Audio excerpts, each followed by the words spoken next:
Good morning and welcome to the National Press Club Morning Newsmaker. I'm Ann Orleans, your special features editor of the Washington New Observer and your chairperson for this event. Our procedure, as most of you know, is very simple. After our guest has spoken, we'll take questions from the floor. Before asking your question, please identify yourselves. Give your name and your affiliation. Rwanda is often referred to as the country of 1,000 hills, or even the Switzerland of Africa. And it has acquired particular fame because of the last surviving mountain gorillas that have sought refuge there. And I think we all remember Dian Fossey and that wonderful Gorillas in the Mist. On October the 1st, 1990, Rwanda was invaded by armed bands entering the country from Uganda.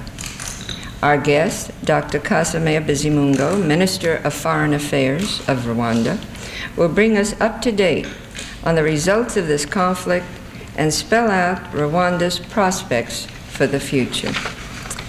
Dr. Bizimungu is a most unusual man, and one that I never thought I would be reading a bio of a medical doctor now turned Minister of Foreign Affairs.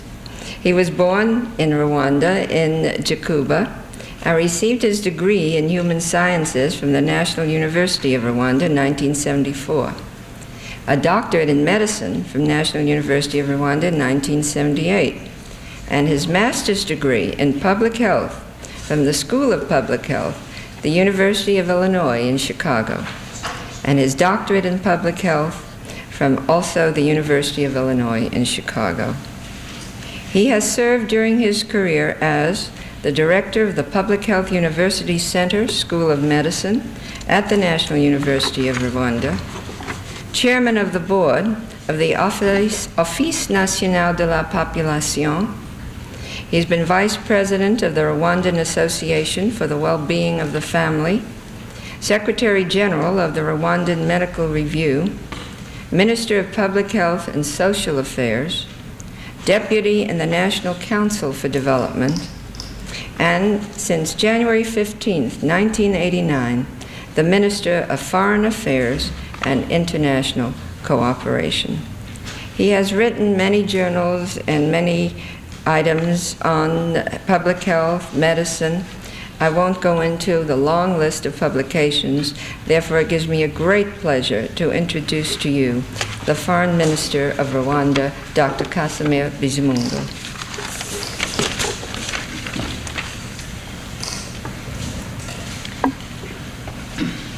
I thank you very much for giving me this opportunity this morning to address myself to you and inform you about the situation in my country, and eventually tell you why I'm here in Washington. As you have just been informed, Rwanda was attacked on October 1st, 1990 by a group of armed people who belonged to the National Resistance Army. That's the regular army of Uganda. And fighting has been going on since then. Of course, at this moment, we can say that we are fighting at a very limited extent, in the sense that there are sporadic incursions that do occur from fighters who come from within Uganda and try to attack the Rwandan borders. However, we believe that we can only solve this conflict through a peaceful resolution. I will tell you that the great majority of that band of armed people who attacked us are people of Rwandese origin, sons of Rwandese refugees who have been living in Uganda for approximately 30 years. Rwanda had a social revolution in 1959, and following this social revolution, approximately 80,000 people fled the country, and today they live in neighboring countries, and those are Uganda, Tanzania, Burundi, and Zaire. Relying on UNHCR statistics, we know that today we have 460,000 Rwandese refugees in the world, but approximately 99% of them live in those 4 neighboring countries. So we believe that if we want to resolve the current conflict, there have to be three main measures must be taken. The first measure is to have a long-lasting, a durable ceasefire. On March 29th this year, we signed a ceasefire agreement in Kinshasa under the supervision of the President of Zaire. Unfortunately, the ceasefire agreement was breached by our aggressors because we do know that since that date, there have been at least 60 attempts to attack Rwanda from the Ugandan side, and we very much deplore this. I know that the RPF, the Rwandese Patriotic Front, says regularly that we do attack them, but we cannot attack them because they live in Uganda, in border areas with Rwanda, of course, with the Rwandan frontier. We cannot, if we ever attack them, we would have to go into Uganda, and we have never done that. The second thing, and the second element for a peaceful resolution of the conflict, of course, is a dialogue, a political dialogue. On October 17th last year, on October 26th last year, my head of state, the President Habyarimana, as well as heads of state in the region, especially the President of Burundi, the President of Zaire, and the President of Tanzania, agreed on developing mechanisms to hold a dialogue on political issues. However, we said that in order to have a dialogue, first of all, there must be first of all a ceasefire, a durable ceasefire. And so there has been a problem so far. We have not embarked on a discussion, a thorough discussion on issues, on substantial issues. We hope that within the coming days we'll be able to do so, because I know that with the new leader of the OAU, the President of Nigeria, President Babangida, who is not immediately involved in the conflict, and who to us seems to be a neutral guy in the conflict, we hope that we shall make a headway and move forward. Because the problem we had so far was the presence of Mr. Museveni, who was at the same time chairman of the OAU, and who is on a daily basis involved in the conflict. Then the third element was holding a regional conference on the problem of refugees. On 19th February 1991, a regional conference on this issue was held in Dar es Salaam. It was attended by the head of state of Uganda, the president of Rwanda, the president of Burundi, the president of Tanzania, of course, who was the chairman. It was at the same time attended by the prime minister of Zaire. And we noted, of course, the presence of the OAU Secretary General. There was a high-powered delegation from the UNHCR, and we had all ambassadors who are accredited in Tanzania who were present. So it was a very important meeting, and we took very important decisions on ways and means of repatriating refugees to Rwanda, while, of course, we left the door open for other possibilities.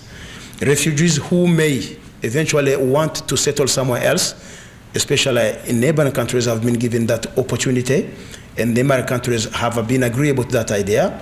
They can settle there as naturalized people, naturalized citizens, or settle there as just people who have been locally integrated, having their Rwandese citizenship. So there are three venues, first of all, and the best solution is voluntary repatriation. We have confirmed that, we have reconfirmed that in Dar es Salaam. And the second possibility will be naturalization for people who may choose to be naturalized. And the third possibility will be local integration in the country of residence. I would also like to say a word on democracy in my country. Rwanda has for a very long period been a one-party state.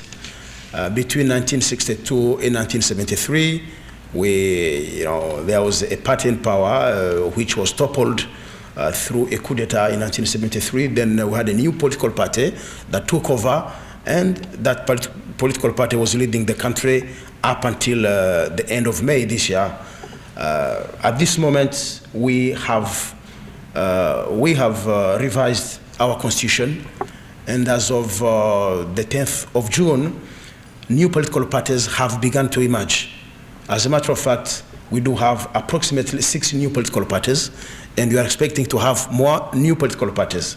So we believe that this democratization process will also help us, I think, have a better governance of the country, and this will probably help us also to speed up some of the positive actions that we have needed for quite a long time.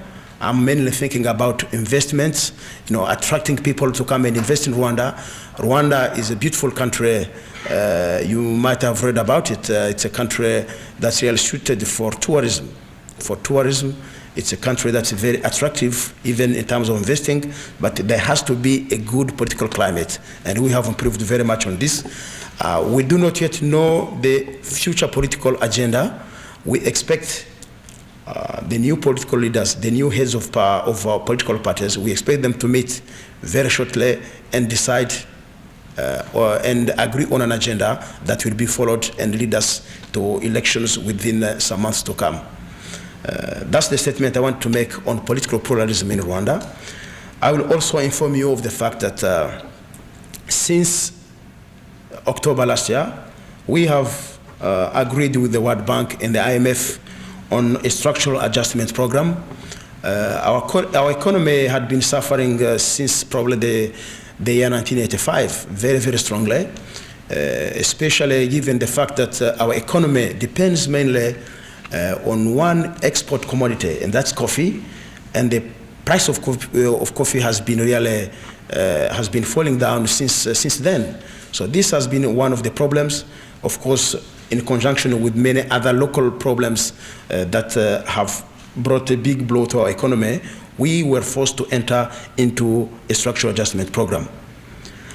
Now, as far as the military situation in the country is concerned, there is no heavy fighting as such.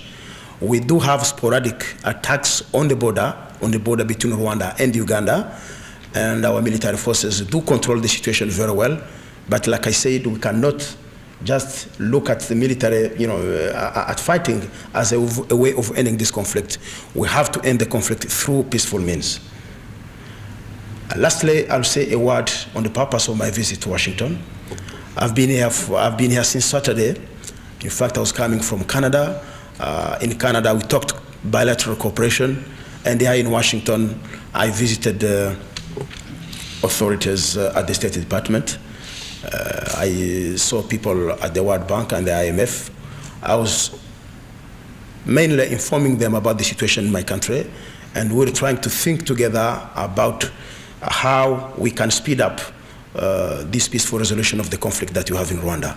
And so far, I think I have had, I've been met with the understanding at the State Department. Yesterday, I had a golden opportunity to meet with a few congressmen. We spoke about this situation, and I think that the kind of words of encouragement I got and the kind of pieces of advice that I received yesterday and the day before would allow us to move further towards a peaceful resolution of the conflict. I thank you very much.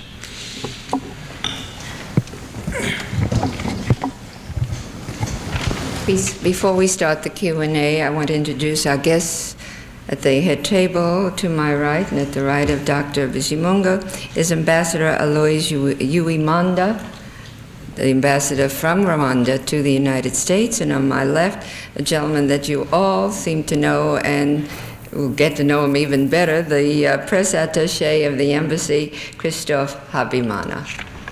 Now, who will start with the first question, please? It's hard to see because of the lights. Would you stand and Maybe perhaps could you tell us a bit of the piece of advice you actually received from congressmen and people at the bank and the front? Thank you.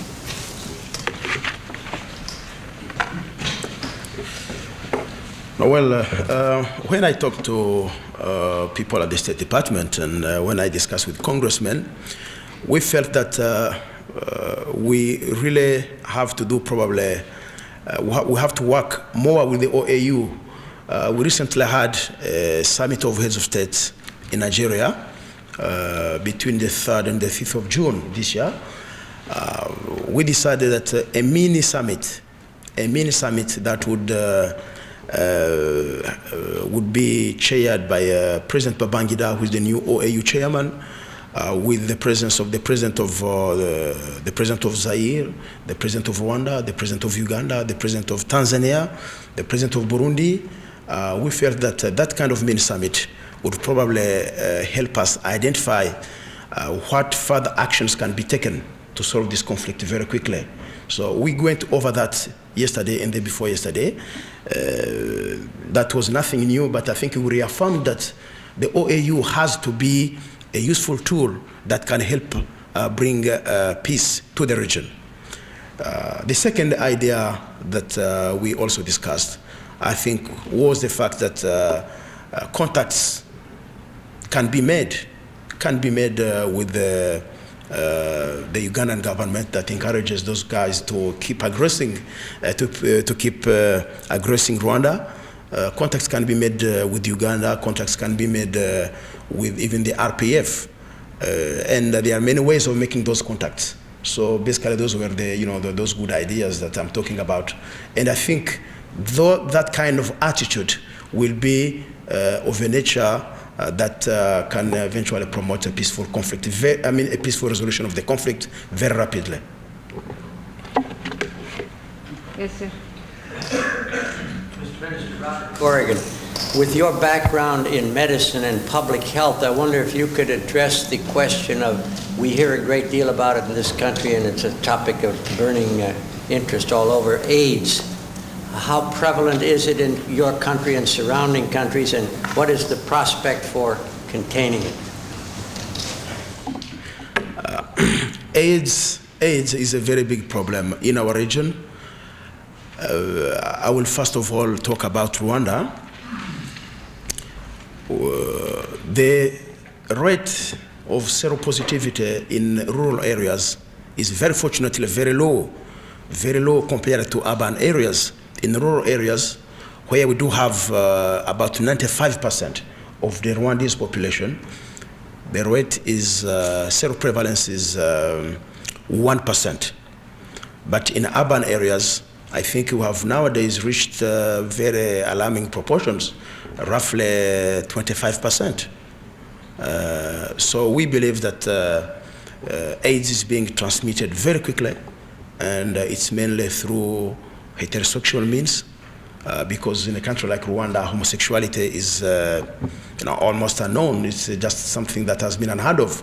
So it's really through heterosexual contact, and drug abuse is not a problem in my country. If there are people who use drugs, I'm sure they must be there, but they must be a very insignificant number. So it's sexual contact, heterosexual contacts, and probably I will have to admit that in some areas of the country, there might be people who catch AIDS through blood transfusion.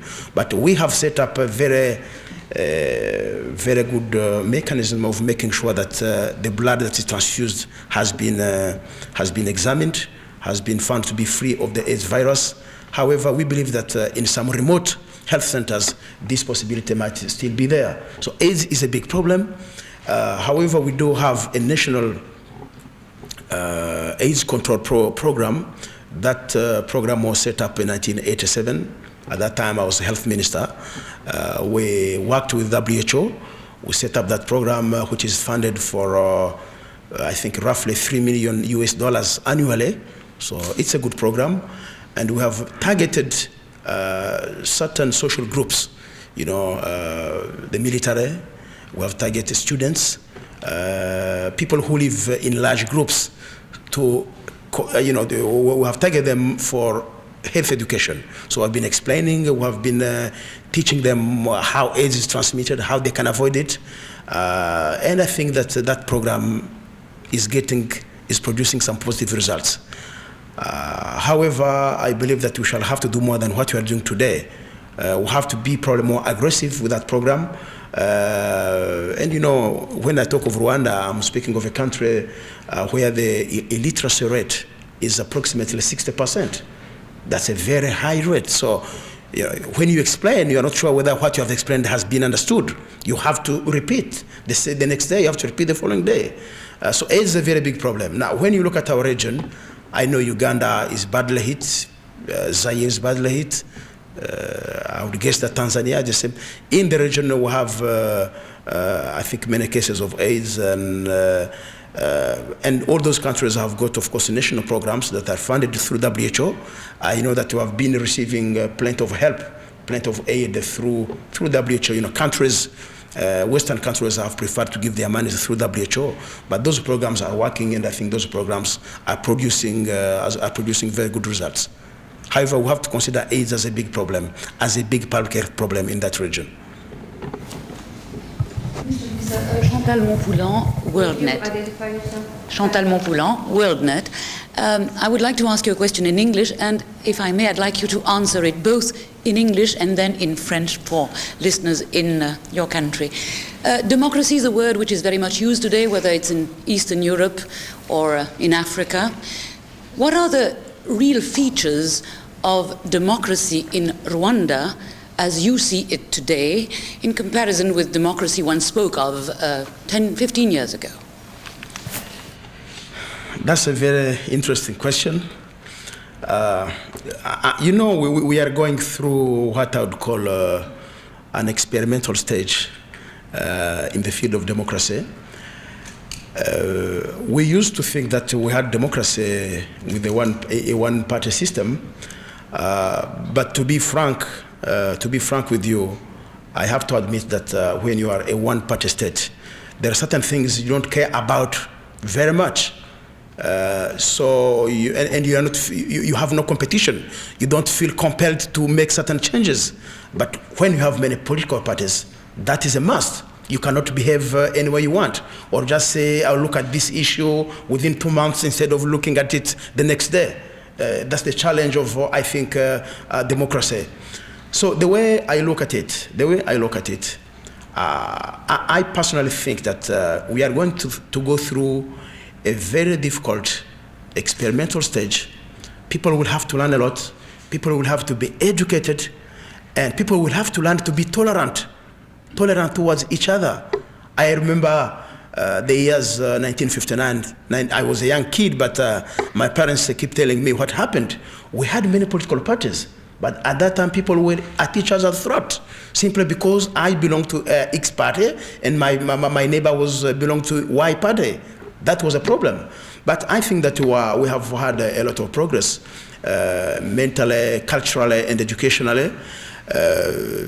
So I hope that maybe we shall go through a period of 3, 4, 5 years where we will have tremendous difficulties. But then after that, I'm sure that the Rwandese population will understand what political pluralism means. People will learn to live together without any friction. And people will have to admit that there has to be a pluralism, of course, in ideas. People have to have different opinions. But in the beginning, we shall have plenty of difficulties. And that's why, as a matter of fact, we have been even talking with our Western friends. We have been talking with the Canadians, with the United States. We have been talking with the French and the Belgians, the Germans, the Swiss. Would like to see them, supporting that emerging democracy. There has to be some support, not only in financial terms, but also terms of guidance, giving us some ideas. So we do appreciate, in fact, what is being done already. But to sum up, we shall go through difficulties in the beginning, and maybe that very difficult phase may last 5 years, and after that, we will prosper and will really live democracy. Bon, la question que vous me posez est une question extrêmement difficile et délicate. Mais je vous dirais que la démocratie à laquelle nous nous ouvrons va nous prendre un peu de temps d'apprentissage. Je pense que les 5 premières années seront des années expérimentales. Lorsque nous parlons du Rwanda, il s'agit d'un pays où le niveau d'éducation n'est pas très élevé. Nous connaissons un taux d'analphabétisme de 60%, et cela, bien sûr, rend difficile la compréhension même de la démocratie, la compréhension de la diversité d'opinions. Et il faudra que donc il y ait une grande dose d'éducation, que nous ayons cette phase expérimentale. Nous connaissons l'expérience vécue historiquement. Dans les années 59-60, nous avions plusieurs partis au Rwanda et les gens se déchiraient, tout simplement parce que si vous n'apparteniez pas à mon parti et que vous appartenez à notre parti, on se considérait comme étant des ennemis. Mais nous pensons que cette phase est dépassée, qu'avec les 30 années qui viennent de s'écouler, les gens ont d'abord ont changé sur le plan culturel, sur le plan mental, et le niveau d'éducation s'est quand même considérablement amélioré. Donc nous espérons qu'il y aura plus de tolérance et plus de compréhension. Mais attendons-nous quand même à une période, je crois, difficile, que j'ai qualifiée d'expérimentale, et où les gens vont vivre assez difficilement. Mais après 3, 4, 5 ans, je crois que nous allons apprendre à vivre harmonieusement dans une société plurale sur le plan de la démocratie. You stated that your literacy rate is very low, and you have 60% illiteracy in your country. Now, what is being done to raise that literacy? We have a national program that is within the Ministry of Internal Affairs, the Ministry of the Interior. We've got within each smallest administrative unit a center that specializes in teaching people how to read and write, teaching them some mathematics, but just basic things. That's one way of addressing the issue. But the other way, of course, is through increasing the number of elementary schools, increasing the number of secondary schools. So we work hard on this, and I know that we get plenty of assistance from the World Bank. We have got projects that have been there for many years, for many years. And these programs have brought very positive results. So we keep reducing the illiteracy rate. We keep reducing it. It's not constant. I'm sure that 5 years ago, it was somewhere around 75. Now I'm telling you that it's 60%. So this shows the results of the programs we have in the country. And we intend to go further. We have some other programs with UNICEF that are geared towards teaching people, the local population, how to read and write, just to have the basics. But it will take some time before we can reach a 0% rate of illiteracy. Another question? Dr. Bizimungu, your natural allies on the Hill are environmentally minded senators and congressmen. Do you have a message for us with regard to the guerrillas and the safekeeping of the guerrillas with the incursions that are going on, etc.? Thanks for raising that question. I'll first of all say that Rwanda has done a lot to protect the environment. We've done a lot. And especially our head of state, who I think received once a prize for that. We are one of the countries in the world that have devoted 1/10 of their territory to the national park, the protection of the environment. Our national park is one tenth of the country, and we do have in the northern part of the country mountains, volcanoes, where we find mountain gorillas. Our message to the Americans and to decision makers is first of all that they should help us protect those animals. They are the last species remaining in the world. And I'll tell you today that they are threatened, of course, by this armed conflict. I'll candidly tell you that we never expected the RPF to attack in the volcanoes. They attacked areas that were occupied by the gorillas. But according to the latest information I have, that gorillas prefer to move a little bit to some safer place. They are still alive. There is one group which we are still tracking. The group number 9, we are still tracking it. But we really hope that you will help us preserve that common human heritage, I mean, that heritage for the entire world. That's the last place where you find those mountain gorillas. They are very lovely creatures, and that's a great heritage for humanity, so we have to protect them. I know that we do have Americans who are already present on the ground. We do have Digit Fund, Morrison Moore Foundation. They are there to help us. But I think whatever other gesture that could be given in that direction would be very, very helpful. And I'm especially thinking of the, of the national park, where we do have a diversity of animals. Some of them are threatened of extinction. I'm not a specialist, of course, on the kinds of animals that we have there, but I believe that we ought to protect that national park by all means. And I would really plead for more intervention, for more help towards preserving the environment in Rwanda. Well, what's the impact of the war on the people and even the animals in your national parks?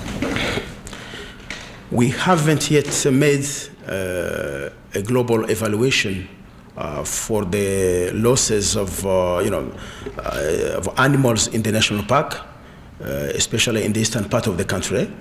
We know that there have been substantial losses, and we are trying our best, of course, to take care of the animals that are there. We have many animals in the park. We still have them. Many animals they are there, and we are working hard with the ONGs, NGOs that are involved into helping us with the national park to protect those animals that are left and take care of them.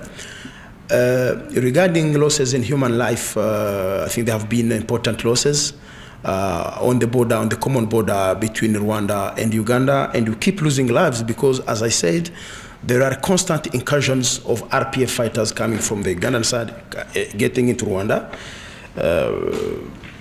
But we try our best to protect, of course, our population. Now, one thing I wanted to address, maybe one issue I'd like to address on this occasion, is national reconstruction. 1991 in Rwanda has been conceived as a year for national reconstruction. We've had a lot of physical infrastructures that have been blown up because of the war or simply damaged. I'll tell you that we have about 8,000 houses that were blown up, houses belonging to peasants. These have to be reconstructed. They have lost property, they lost most of their belongings, people died. It's dramatic, but wherever we can do anything just to bring back life to normal, we try to do it. And we have begun, in fact, getting assistance from bilateral donors and other donors to help us reconstruct the country. Another question? Go right ahead. Again, Mr. Minister, as you came to the National Press Building today, you saw people downstairs protesting against your government, and I read sentences like stop the killing, stop spreading lies throughout the world about democracy. And when I asked what do you mean, they said the civil war is not ended. And they also said journalists in our country who expressed their opinion were imprisoned. How much truth is there in those sayings on the pavement outside? That's, well, I was expecting such a question, and I'm glad that you raised it. Well, first of all, I'll tell you that I cannot travel so many miles to come to spread lies in Washington. And as a government official, with the president, we have a very good presence of Westerners in Kigali, in Rwanda. So things I say here, I should be able to repeat them. And I should be able to tell journalists like you to come and verify what I'm saying. So now we are dealing with, we've had here a group of people at the entrance of the building who belong to the RPF or who are RPF sympathizers who believe they have to make their demonstration. And it's their own right. However, we have to distinguish, of course, a demonstration from real facts. I told you that no, we have no civil war in Rwanda. This can be checked. The RPF said that we killed their people. We had people who were imprisoned, by the way, at the beginning of the war and they have almost entirely been released. They have been almost entirely been released. The few who remain, we have approximately maybe between 20 and 40 people who are still in prison simply because of a technicality. Their cases have to go through, had gone through the courts. Some of them had been sentenced, so we believe that we have to utilize other means of getting them out of jail, and one of the means is a general amnesty. This is the thing that is being considered, but you know, a general amnesty is given through a law, and the law has to be voted by Parliament. So it's just a question of technicality, and we have to be patient, just a little bit patient on this. So we had been accused of having killed people. Now I said I would challenge any one of you to go and check or make an inquiry in Rwanda. Here, nobody has been killed. Nobody has been killed. We have the American embassy in Kigali. They can testify to this. But the French embassy, we have many other embassies. Because to me, those would be the neutral bodies that can confirm whether we're telling the truth or not. We have invited the RPF to join the democratic process. We have invited them. So far, they have been very reluctant. They have been very unwilling because, as you may have read through some literature, their main purpose has been to just topple the existing mechanisms and set up their own government. Now we say, hey, we invite you into a democratic process. We would want you to enter into the country. I'm speaking of those who are now up in arms. You may enter with the international guarantees. We do have the International Red Cross in Kigali. They are ready to assist. We have the UNHCR in Kigali. They are ready to assist. And we know of specific Western countries that are willing to come and help with the process. But once again, the RPF has not been willing to listen. Regarding the journalists you are referring to, as a matter of fact, you have 3 journalists or 4 who were detained recently as offenders, of course, who were repeating their error. Some of them, most of them had been in jail, I think, 1 or 2 years ago. Now, the reason here is just simple. We've had here, we have about 55 journals in Rwanda. So I will first of all state that those 4 people represent 4 or 3 journals that we do publish. We have about 55 publications in Kigali. What happened is that those journalists were stirring up people to cause chaos. They were reviving sentiments of ethnic hatred, asking people to kill each other. We said we cannot tolerate that. And our penal code is quite clear about it. Our penal is quite clear. You cannot bring chaos. We are in a situation of war. We are trying to bring about some kind of social harmony with great difficulty. You know that in Rwanda we have 2 main ethnic groups, the Hutus and the Tutsis. And since the war broke out, these the feelings of tension between both tribes, both ethnic groups have been very high. So we, as a government, have been trying very much, trying to smoothen up the situation, preach national reconciliation.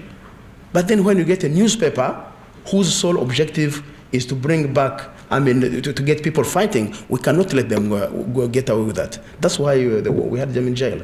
And we ought, and now our intention is to make sure that within the necessary period, I think it's about 30 days, make sure that their cases be tried in court. They can't just be there indefinitely. That was the reason why they were jailed. Okay, I'm going to speak in French, if you don't mind. That's all right. Oui. Bon, la question que vous me posez, effectivement, il y a des compatriotes à l'extérieur qui font une manifestation, et cela est absolument normal parce que c'est leur droit le plus absolu. Nous avons vu sur les pancartes qu'ils portent, ils disent que il y a une guerre civile en cours, ils disent qu'on a emprisonné des journalistes parce qu'ils étaient sympathisants du Front patriotique. Je commencerai par vous dire que ce que je vous dis ici, je le dis en tant que représentant du gouvernement, et je ne pense pas que je pourrais me permettre de voyager autant de kilomètres de Kigali à Washington pour venir rencontrer des blagues ou des mensonges. Et je suis très confortable en disant ceci parce que ce que je vous dis est vérifiable. au Rwanda, aujourd'hui, on n'a pas une guerre civile. Les gens ne sont pas en train de s'entretuer. Les ambassades qui sont là peuvent l'attester. Je sais que nous avons été attaqués sur le fait d'avoir emprisonné des gens et que certains d'entre eux auraient péri en prison. Encore une fois, c'est un mensonge pur et simple, parce que toutes les personnes qui ont été emprisonnées au mois d'octobre, la presque totalité d'entre eux ont quitté la prison. Et nous n'avons que quelques cas, entre 20 et 40 personnes, qui ne sont pas encore sortis, tout simplement parce que leur cas avait déjà été,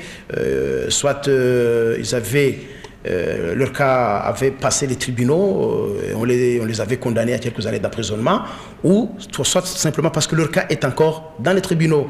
Alors nous attendons, et c'est un processus purement technique, nous attendons que cela soit terminé et qu'on envisage le règlement de ces situations à travers notamment un instrument très important qui est l'amnistie générale. Et comme nos lois le prévoient, j'imagine que cela est vrai dans beaucoup de pays, l'amnistie générale est donnée à travers une loi qui ne peut être décidée que par le Parlement. Donc, c'est une question technique. Deuxièmement, il y a le cas des journalistes qui ont été récemment emprisonnés. Je suis d'accord qu'on les a emprisonnés. Il s'agit de personnes, en fait, en réalité, qui bénéficiaient d'une libération j'allais dire provisoire. Et quand on dit libération provisoire, c'est parce qu'ils avaient été emprisonnés. Et quand on parle de libération provisoire, on dit que si vous recommettez la même erreur, bien sûr, vous pouvez retourner en prison. Mais le point le plus fondamental ici, ce n'est pas que ces journalistes aient été sympathisants du front. Le point le plus fondamental, c'est que ces journalistes prêchaient la haine et le déchirement entre les ethnies. Au Rwanda, nous avons deux ethnies, disons, les plus visibles, c'est l'ethnie Hutu et l'ethnie Tutsi. Au moment où le gouvernement fait des efforts pour assurer une cohabitation paisible entre les ethnies, il serait quand même malheureux que les journalistes aillent nous reculer à travers un peu de sensationnalisme journalistique. On a dit qu'on ne peut pas tolérer cela, et cela est prévu par notre code pénal. Mais je peux vous assurer que leurs cas passeront devant la justice très rapidement, et on devra décider évidemment ce qui se passe. Any other questions? Yes, ma'am. Nathalie Nathem from Le Soir. I was wondering, you mentioned patience a little while ago.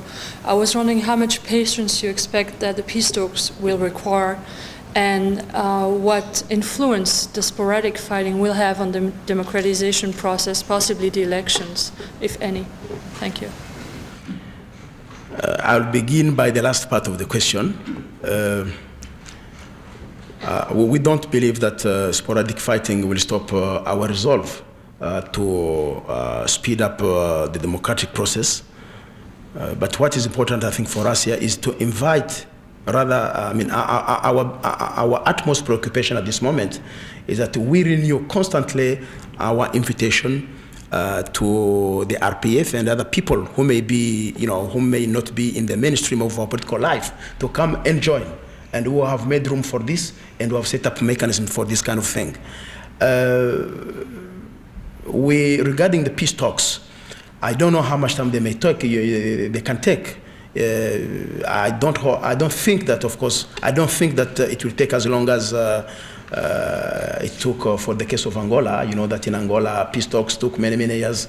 We are looking, I think, for months, weeks and months. We have the best intentions.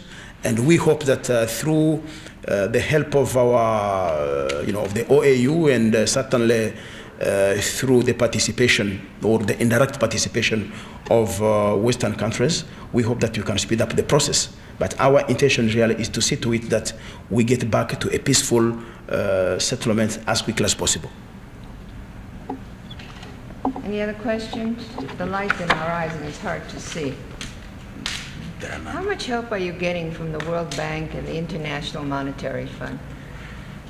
I don't have the figures right now, but I know that the IMF and the World Bank are making a significant contribution to our structural adjustment program. I do have difficulties quoting the figures, but I think as far as the IMF is concerned, for this year, they have contributed about $17 million, if I'm not wrong, and the World Bank is probably $90 million. Those are the figures. 90 from the World Bank, $70 million US dollars from the IMF. And we were able to raise money after a peace, after a conference that was held in March in Paris. We were able to raise significant funds from bilateral donors. And so our SAP, the Structural Adjustment Program, has got inadequate funding. We have no problem on that side. All we have to make sure is, we have to make sure that we utilize those funds correctly for the promotion of our economic situation. Yes. I might tell a little anecdote that would be of interest to the people here. When I was American ambassador to Rwanda, I went there in 1972, and I was amazed to find in the embassy safe a piece of moon rock and the Rwandan flag that had gone to the moon. And it had been offered, as we did with countries around the world. It had been offered to the Rwandan government, and the story that my people told me in the embassy was it was in the safe because the Rwandan government would not accept it. And they wouldn't accept it because, as Mr. Munyaneza used to scold me all the time, he said, "You are the richest country in the world, and we are the poorest country in the world. Why aren't you helping us more?" My great diplomatic triumph, however, was to deliver the moon rock, and it was accepted. My question, Mr. Minister, is what about U.S. aid today in the form of Peace Corps or AID? The level of the U.S. aid, what does it amount to, and are you reasonably satisfied with it? Yeah, today we are reasonably satisfied with USAID funding in Rwanda. The level of funding by AID through its multiple projects is about $15 million a year at this moment. $15 million a year. And they're doing a very good job. Very good job. I will inform you that AID supports a very dynamic population control program. You know, in Rwanda, population is a big problem. We have one of the highest population growth rates in the world, 3.7% annually, on a small land where we have 8 million people. So population is it's something that ought to be controlled, and AID is playing the key role in this. AID has got is funding projects in the area of agriculture, and you know that we do depend mainly on agriculture in the country. Then there is the whole area of human and natural resources, where plenty of funding is being given. So those are some of the key areas, and we do very much appreciate the help that's given to us through AID. Are you doing anything in family planning, you as a doctor and head of the Ministry of Health? Yes, we do a lot with family planning. Of course, if you asked me the statistics of family planning acceptors, I wouldn't give you very wonderful figures, because once again, you have to imagine, you have to understand that in a country with a high illiteracy rate, I come back to that, especially among the female group, the level of the quickness in accepting contraception, family planning is not all that easy, especially when you have a country that is predominantly Catholic. I have to stress this is very important. The Catholic Church is not really helping things to go quickly. When you have a mentality, you know, in Rwanda, in traditional Rwanda, children were considered as some kind of social security. They were some kind of insurance for the future. They were the people who helped their parents to till the land. And when the parents grew old, they would just rely on their kids to help them. So that mentality has been there for many, many years. So you see a Rwandese, he's there thinking, well, I have to make many children. He doesn't just look at how many acres of land he has. But it's a big challenge to us. And our family planning program is going very well, but we do still have very few acceptors in the family planning programs. But we are happy to note that the percentage is growing up every day, because people are now understanding better the benefits of family planning. They do, when they look at their neighbor who has chosen not to have 8 children, but rather have two children, they see how well they are. So families have managed progressively to understand the benefits and the benefits of adhering to family planning. But it will be a long process before we can get a 40% acceptance rate or 50% acceptance rate. What are the views of the doctor on abortion, and how much are women in your country allowed to decide about their own body? I know this is a very big issue in some countries, especially here. It's a very big issue. Abortion really in Rwanda is prohibited by the law. The penal code has prohibited abortion. So far as I know, women in my country are not allowed to utilize abortion as a means of family planning. They're not allowed to do that. Maybe there might be some who cheat, who may cheat and go outside, to have abortions. But even if they are there, if they were there, they would be just a small, insignificant proportion, very, very small, minute. So the penal code, our law prohibits abortion, and you can't. And I've told you that we are highly Catholic, so you can understand. Any other questions? I have another question. You mentioned Uganda's president a while back. We're going back to your war that's been going on. How strong is he now in trying to bring about some peace movement? Are you able to contact him, to talk to him? Well, we keep contacting the president of Uganda, but we haven't seen any changes in his attitude as far as this conflict is concerned. Remember, when you talk of the RPF, you are talking, as a matter of fact, of people who helped him accede to power in January 1986. So he has got, he's emotionally attached to them, and he probably has some moral debt to pay also.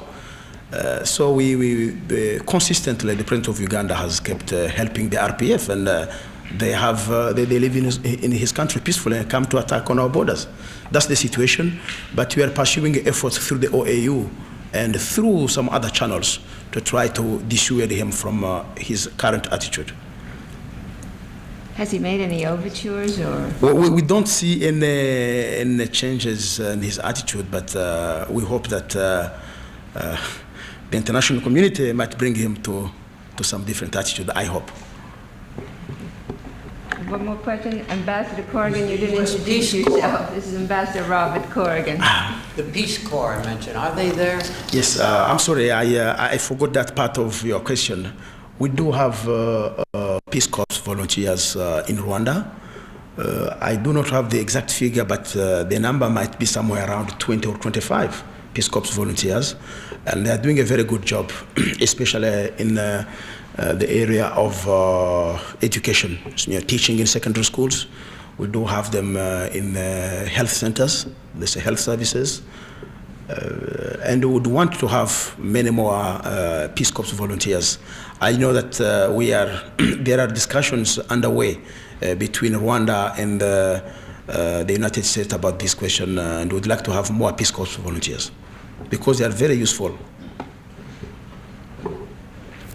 Last question? All right, thank you very much, Mr. Prime Minister. Thank you for coming. Thanks very much. Thanks a lot.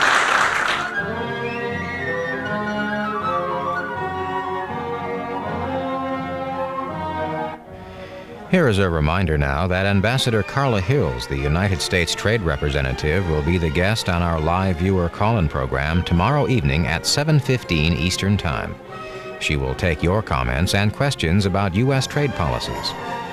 Coming up shortly, remarks by Secretary of State James Baker.